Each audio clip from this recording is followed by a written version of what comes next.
Социјалдемократскиот дисидент, освен гласовите, изгледа дека се обидува да го преземе и долгоградениот имидж на својот лидер од претходната партија. Ако за него слушавме дека продавал лубеници дури во Горњи Милановац, користејќи сличен стил од метнатиот, се фали дека ги задоволувал вкусовите на гладните војници од Кумановската касарна. Имавме воќњак, многу често ни пакува пакетчиња од по 1 килово хартија, ни ставаа во канта и во близината беше поранешната касарна Боро Менков, која што се уште постои таму со многу војска. Стоевме покрај жица и продававме од тие праски грозија што ќе ни стават и земавме пари. Не се знае дали тој ќе го даде шлагот со оглед дека сите други намирници се веќе во политичката кујна. Рецептите веќе наголемо се разменуваат и секој се обидува да направи што поголем колач. Кој кај ќе обликувате како јаготка, па ќе наставате јаготки и место ливчињата од јаготката имаме на балконот насадено нахне, тоа незе и е супер. Плюс тоа, бидејќи таа торта не е печена како сакате, па после корнети ќе земете, па децава со лажици сами се ставаат, тоа е настан.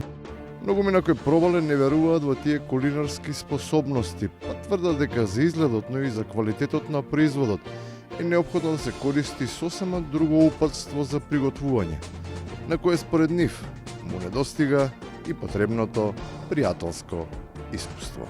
А другите немаат програми. Силјановска нема, отија нема Ванковска да ја напише како во прошлите избори. Со ваквата констатација во одредени сегменти не се согласуваат политичките ментори на кандидатката. Тие веројатно сметаат дека незините програмски рецепти се некоја компилација, па не може точно да се определи кому му припаѓа идејата. Тоа е исто како сега од 2 шишиња вода да ставате во чашата и да речете до половината од едното шише, над половината од другото шише. Не може да се каже така и непристојно е така да се говори. Низ оставен дел, барем така се сметаат себе си со оние кои повеќе од 20 години учествуваат во приготвувањето на секоја манџа. Тие тврдат дека таа ќе биде и понатаму, бидејќи ја имаат тајната формула. На 8 навечер знаат кај ќе звонат, кај ќе доаѓат, што ќе барат, како ќе барат, но има црвени линии. Уставни измени првично и после може да разговараме за програми и слично. И конечно, ништо не бива без зачин, иако на многумина чубрицата воопшто и не им се допаѓа. А прогнозата е дека и тешко се наоѓа. Новото беше нов план со Бугарија, ќе оделе да преговараат со Бугарија. Вие видовте нова влада како изгледа во Бугарија?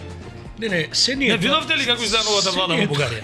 Јасно, Па таму ќе не можеш у кој кабинет не знаеш више да влезеш. Кај нас, горе-долу веќе се надзира кој за во кој од кабинетите се подготвува да влезе.